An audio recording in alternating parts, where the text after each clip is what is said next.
Hello बच्चों, मैं स्मिता बिजलवान स्वागत करती हूँ आपका आईसीटी वर्चुअल क्लासरूम में। आशा करती हूँ आप सभी स्वस्थ होंगे और अच्छे से अपनी पढ़ाई कर रहे होंगे।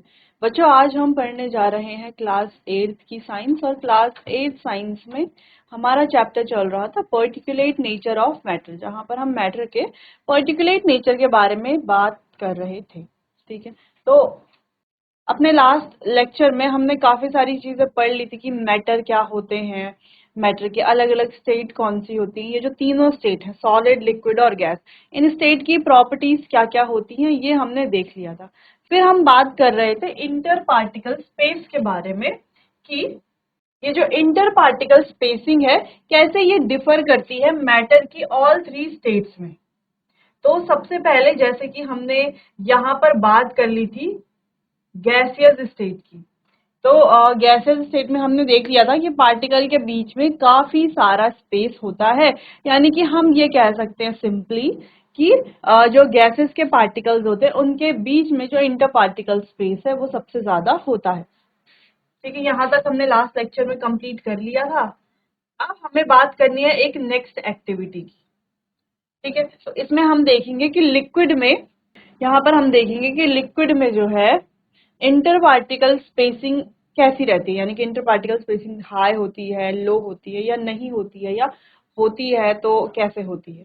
ठीक है, इसके बारे में बात करेंगे। तो इससे रिलेटेड एक एक्सपेरिमेंट या एक्टिविटी या एक स्ट्रक्चर बोल सकते हैं, वो हमने अपने लास्ट लेक्चर में देखा था। जैसे कि एक बार आप इसे देख लीजिए, ये सब हम अपने लास्ट लेक्चर में पढ़ चुके हैं।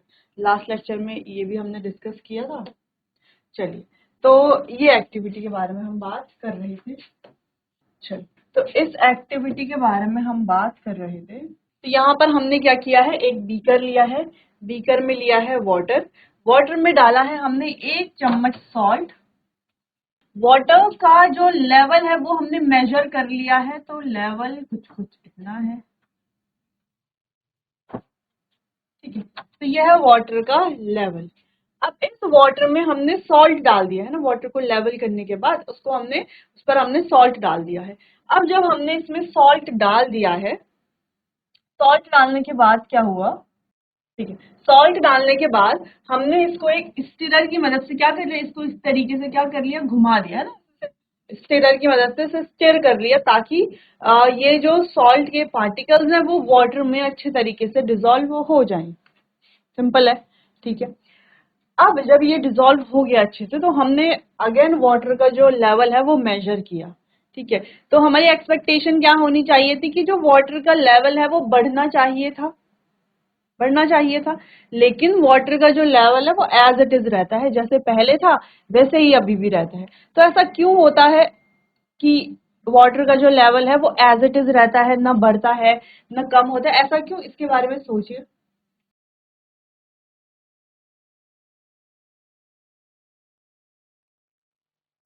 चलिए, तो आपने काफी सोच लिया होगा कि ऐसा क्यों है कि वाटर का लेवल जो है वो सेम है। ठीक है, तो इसमें यहाँ पर हम डिस्कस करेंगे। क्या होता है कि ये जो वाटर है, अगर हम थोड़ा जूम करके इसके पार्टिकल्स को देखें, तो वाटर के जो पार्टिकल्स हैं वो कुछ इस तरीके से अरेंज्ड होते हैं। इनके बीच में होता है स्पेस। क्या होता है, इंटर पार्टिकल स्पेस। कुछ बहुत ज्यादा स्पेस नहीं, हम यहाँ पे बहुत ज्यादा स्पेस भी नहीं बना देंगे, लेकिन हाँ, वाटर के पार्टिकल के बीच में स्पेस तो होता है, थोड़ा बहुत ही होता है। ठीक है, तो वाटर के पार्टिकल के बीच में थोड़ा बहुत स्पेस होता है। और जब हम इसमें सॉल्ट डालते हैं, तो सॉल्ट जब ब्रेक डाउन होते हैं छोटे छोटे पार्टिकल्स में, तो वो जो छोटे छोटे पार्टिकल्स है, मान लो सॉल्ट का कलर ये वाला देख लेते हैं, ये है सॉल्ट के पार्टिकल्स, ये है सॉल्ट के पार्टिकल्स। तो सॉल्ट के पार्टिकल वाटर के पार्टिकल के बीच में जो स्पेस प्रेजेंट है, उन स्पेस में चले जाते हैं। अब उन स्पेस में जब ये चले जाते हैं, तो इनका जो लेवल है इसीलिए नहीं बढ़ता। ठीक है, तो इससे क्या समझ में आता है कि ये जो वाटर है इसके पार्टिकल के बीच में है स्पेस। जब हम सॉल्ट डालते हैं तो इसका लेवल इसीलिए नहीं बढ़ता, क्योंकि वो सॉल्ट जो है इस वाटर के पार्टिकल के बीच में प्रेजेंट जो स्पेस है, जिसको हम इंटर पार्टिकल स्पेस भी बोलते हैं, उस स्पेस में जो सॉल्ट है उसके पार्टिकल चले जाते हैं, जिस वजह से इसका लेवल जो है वो इंक्रीज नहीं होता है। ठीक है, चलिए, तो यहाँ पर ये बात तो हो गई है क्लियर, ये बात तो हो गई है क्लियर। तो हम यहाँ पर कह सकते हैं कि यहाँ पर क्या है, पार्टिकल के बीच में inter particle space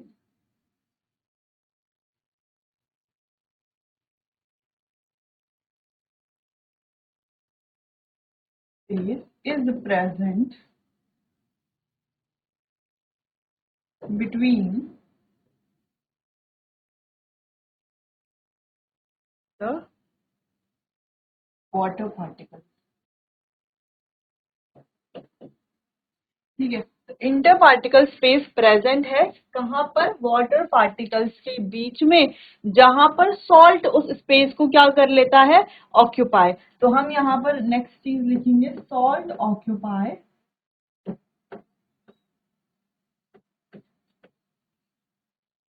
salt occupies the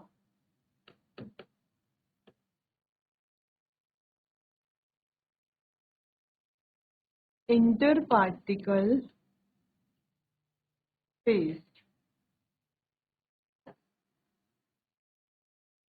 present between, ऐसा लिख लो या पूरा बिटवीन ही लिख लो।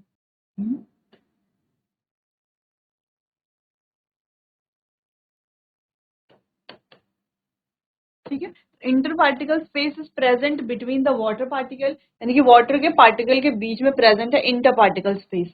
उस इंटर पार्टिकल स्पेस को सॉल्ट जो है occupies the inter particle space between, inter particle space present between water particle. तो वाटर पार्टिकल के बीच में जो इंटर पार्टिकल स्पेस प्रेजेंट है उसको सॉल्ट के पार्टिकल, सॉल्ट पार्टिकल लिख लेते हैं, सॉल्ट पार्टिकल ऑक्यूपाई कर लेते हैं उस स्पेस को। ठीक है, जब सॉल्ट पार्टिकल उस स्पेस को ऑक्यूपाई कर लेंगे तो वाटर का जो लेवल है वो एज इट इज हमें दिखेगा, बढ़ा हुआ नहीं दिखेगा, इंक्रीज नहीं दिखेगा। लेकिन इसके अलावा जैसे सॉल्ट की जगह अगर हम इस पे रेत डाल दें, तो क्या रेत डालने पे भी सेम चीज होगी? देखो नहीं, ऐसा नहीं होगा। रेत डालने पर वाटर का जो लेवल है वो हमें इंक्रीज दिखाई देगा। ऐसा क्यों? ऐसा इसीलिए है बच्चों क्योंकि रेत के पार्टिकल सॉल्ट के कंपैरिजन में काफी ज्यादा लार्ज होते हैं। ठीक है, जिस वजह से वो इंटर पार्टिकल स्पेस को ऑक्यूपाई नहीं कर सकते, क्योंकि वो तो बड़े हैं ना साइज में। मान लो सॉल्ट जो हमारे पास, मान लो कोई पार्टिकल इतना बड़ा है तो वो पार्टिकल इन स्पेस के बीच में थोड़ी ना आ पाएगा। ठीक है, तो वो पार्टिकल लार्जर साइज के होते हैं, इस वजह से वो इस इंटर पार्टिकल स्पेस को ऑक्यूपाई नहीं कर पाते हैं, जिस वजह से वो क्या हो जाते हैं, जिस वजह से वो वाटर के लेवल को इंक्रीज करेंगे, क्योंकि वो तो बॉटम में जाकर के जमा हो जाएंगे, वहां पर तो एग्जैक्ट लेयर बनेगी, क्योंकि यहाँ पर ऐसा कुछ भी नहीं होता है। ठीक है, तो ये रहा पहला पॉइंट। ठीक है, अब इसको यहाँ आगे से हम रीड कर लेते हैं। जो ये एक्टिविटी हमारे पास, एक्टिविटी में क्या है कि take a glass vessel, fill it about half with water and mark the level of water. तो हमको करना क्या है, तो करना क्या है कि ग्लास ले लेना है, उसको पानी से भर लेना है, उसको ऐसे मार्क कर लेना है, जैसे हमने यहाँ पर कर लिया, इसको मार्क ए। ठीक, अब हमें क्या करना है, at add 2 teaspoon of sugar into it. अब इसमें क्या डाल देनी है, शुगर डाल देनी है 2 चम्मच। तो हमें क्या दिखेगा, हमें ये दिखेगा कि वाटर का जो लेवल है वो थोड़ा सा इंक्रीज हुआ, ए से किसमें चला गया, बी में। पर अब आप कहेंगे कि मैम आपने तो कहा कि लेवल इंक्रीज नहीं होगा। धीरे धीरे आगे देखते हैं इसे। Mark the new water level on the glass vessel B, stir the water with a glass rod to dissolve the sugar. अब एक ग्लास रॉड से क्या कर लेंगे, इसे स्टिर करेंगे ताकि शुगर जो है वो वाटर में डिजोल्व हो जाए। Predict with whether the water level will increase और decrease with respect to the mark B. अब हमें प्रिडिक्ट करना है वाटर का लेवल इंक्रीज होगा या डिक्रीज होगा। ठीक है, मार्क के रिस्पेक्ट में हमें बताना है। अब देखो, डिक्रीज तो कतई नहीं होगा, है ना, डिक्रीज तो नहीं हो सकता, क्योंकि हम कोई चीज ऐड करें डिक्रीज नहीं होगा, इंक्रीज होना चाहिए। अब अगर हम ज्यादा शुगर डालते हैं तो थोड़ा बहुत इंक्रीज हो सकता है, लेकिन लिटिल अमाउंट में इंक्रीज होगा, लगभग जो है लेवल उतना ही रहेगा। तो अगेन हमें वाटर लेवल को क्या कर लेना है, मार्क कर लेना है। तो अगर आप देखें तो शुगर जो है वो पानी में जब डिजोल्व हो जाएगी तो इस तरीके से हमें दिख रहा है, यानी कि बी से तो कम ही है, ए से थोड़ा सा ज्यादा है। ठीक है, चलिए, तो what difference do you observe in the water level? तो वाटर लेवल में क्या आपने डिफरेंस जो है वो ऑब्जर्व किया? तो you will observe that initially when sugar is added the level of water increases but after dissolution it may decrease to some extent. तो हमने ये देखा कि जब हमने शुगर को एज इट इज डाला, ठीक है, हमने बिना डिसॉल्व करे हुए डाला, क्योंकि शुगर के पार्टिकल थोड़ा सा बड़े होते हैं अगर हम सॉल्ट के कंपैरिजन में बात करें तो। ठीक है, चलो, तो यहाँ पे तो हम शुगर की बात कर रहे हैं। शुगर जब हमने डाला तो वाटर का जो लेवल है वो थोड़ा इंक्रीज तो होगा ही, लेकिन जब हमने उसको डिसॉल्व किया तो वाटर का लेवल क्या हो गया? डिक्रीज हो गया। ठीक है, since the volume of the solution decrease हो गया, यानी कि जो लेवल था लगभग उसके आसपास ही है, लेकिन जहां पर शुगर डालने के बाद जो लेवल बना था उससे तो नीचे है। ठीक है, इतना ध्यान रखना है। Since the volume of solution is less than the sum of the volume of water and sugar, it indicates that there is some space between the water particles. The particle of the dissolved substance occupy these spaces. अगर हम solution के volume की बात करें, is less than the sum of volume of water and sugar, तो ये अगर हम पूरे सॉल्यूशन के वॉल्यूम की बात करें तो इसका वॉल्यूम कितना होना चाहिए? शुगर और वाटर के वॉल्यूम को मिला करके जो बनता है वो होना चाहिए, लेकिन यहाँ पर ये उससे कम होता है सॉल्यूशन का वॉल्यूम। ठीक है, तो इससे हम क्या कह सकते हैं? इससे हम क्या कह सकते हैं कि ये जो पार्टिकल्स हैं ये क्या इंडिकेट करता है कि जो वाटर के जो पार्टिकल्स हैं उनके बीच में कुछ ना कुछ इंटर पार्टिकल स्पेस रहा होगा, जिसको ये जो डिसॉल्व पार्टिकल हमने डाले हैं वो उस स्पेस को ऑक्यूपाई कर ले रहे हैं। ठीक है, चलिए, repeat the activity with some other soluble solid such as common salt, glucose and insoluble solid like sand and stone. अब यही एक्टिविटी हमें जो है कुछ सॉल्युबल सॉलिड के साथ करनी है, जैसे कि सॉल्ट या ग्लूकोज के साथ, और इनसॉल्युबल जो घुल नहीं सकते। इनसॉल्युबल उन्हीं को कहा जाएगा जो घुल नहीं सकते, जैसे कि हमारे पास है सैंड है या पत्थर है, ये घुल नहीं पाएंगे, तो इनके साथ भी एक्टिविटी करके देखना है और देखना है हमने क्या ऑब्जर्व किया। ठीक है, अब जैसे कि आप यहाँ पर देखो कि यह वाटर के पार्टिकल्स, अब इनके बीच में था स्पेस, इस स्पेस में आ गया क्या? शुगर के पार्टिकल। ठीक है, तो ये क्या है? एक magnified schematic picture of distribution of sugar particles in water. Sugar particles water में कैसे डिस्ट्रीब्यूटेड हैं उसके बारे में ये एक पिक्चर हमारे पास हमें देख पा रहे हैं, और ये मैग्नीफाइड पिक्चर है। तो देखो वाटर के पार्टिकल्स और शुगर के पार्टिकल्स कैसे इनके बीच के स्पेस को ऑक्यूपाई कर रहे हैं। इसी में ऐसे ही सॉल्ट के केस में भी होता है, सॉल्ट के पार्टिकल्स भी इन पार्टिकल के बीच के स्पेस को ऑक्यूपाई करते हैं। ठीक है, इतना नोट कीजिए, फिर आगे बढ़ते हैं।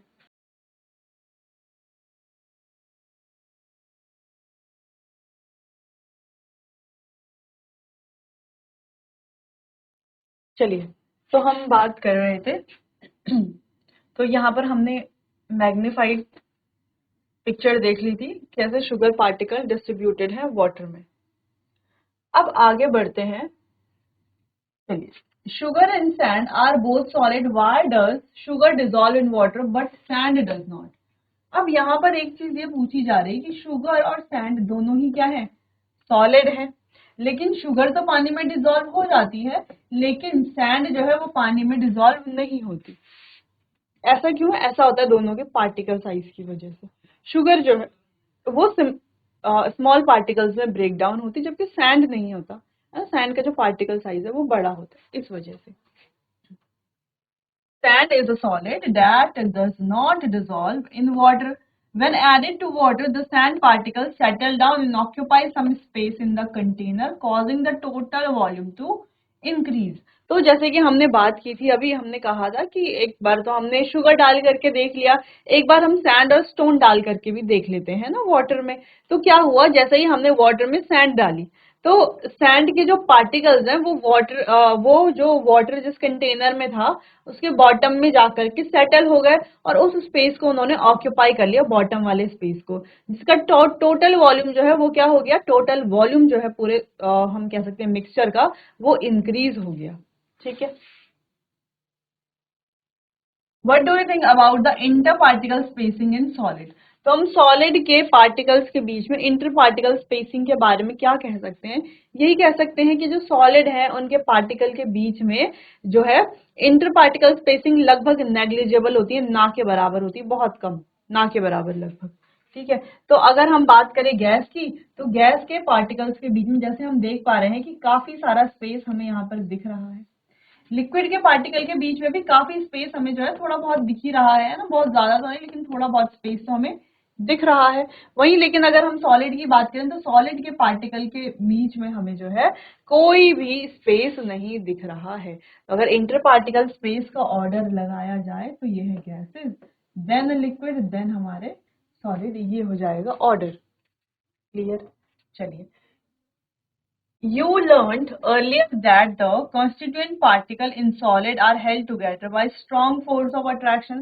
तो पहले हमने ये पढ़ा है कि जो constituent particle हैं वो एक साथ रहते हैं, कैसे? क्योंकि उनके बीच में क्या होती है, strong force of attraction होती है।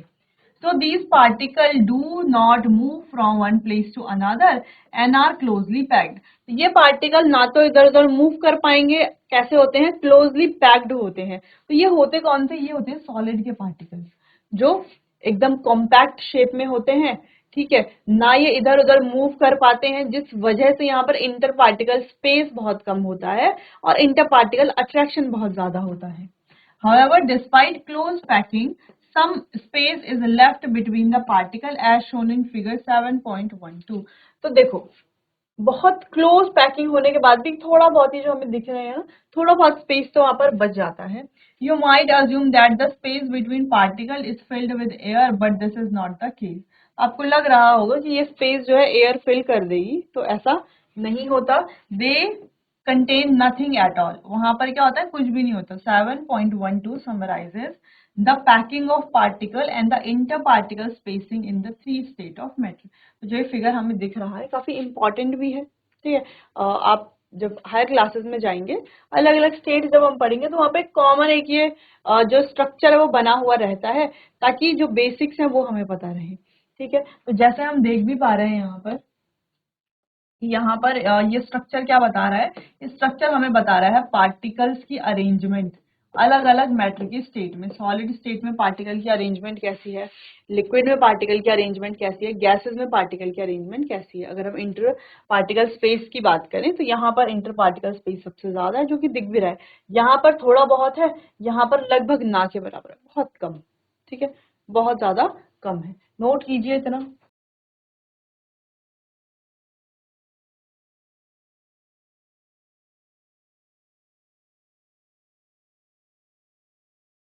तो चलिए बच्चों, आज के लिए बस इतना ही। मिलते हैं हम अपने आने वाले अगले सेशन में। तब तक के लिए आपका बहुत बहुत धन्यवाद।